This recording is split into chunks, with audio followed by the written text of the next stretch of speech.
one interesting thing is that we often situate literature like this in the debate between capitalism and communism more broadly.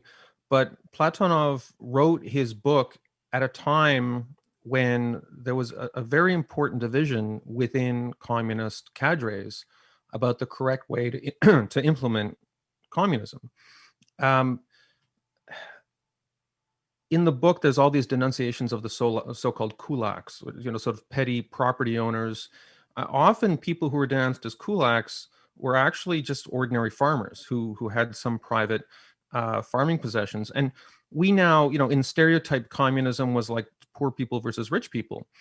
Stalin himself was highly suspicious of farmers and peasants more generally because he saw them as vestiges of a czarist pastoral agricultural culture that he wanted to eliminate in favor of a more romantic proletarian culture based on cities, based on heavy industry. Um, and the 1920s, and I'd say the late 1920s in particular, until Stalin really uh, centralized the levers of state power under his direction in the early 1930s, you had people like Bukharin and Lenin, when Lenin was still alive, who were much more balanced in their approach and were more compassionate toward peasants and small landowners uh, as they were being integrated into this totalizing communist ideal.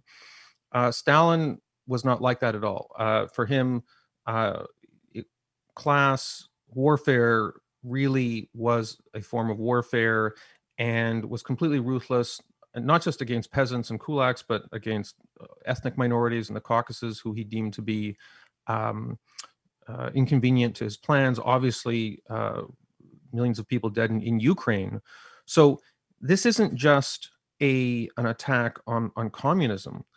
More broadly, it's an attack on a particular interpretation of communism that says that every aspect of individualism has to be exterminated, including individual land ownership, individual business operation, individual consciousness. I mean, the main character, the protagonist, his entire struggle is within his own consciousness, the development of individual consciousness.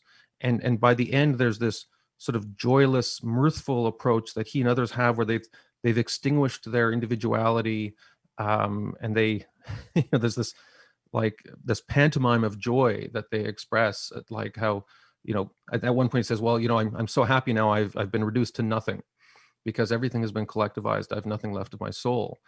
So it's not just a dark parable of communism more generally, it's which Platonov was sympathetic to, but a satire of a particularly ruthless, totalizing kind of communist utopianism, which like many utopian movements manifests itself in the most unimaginable kind of cruelties.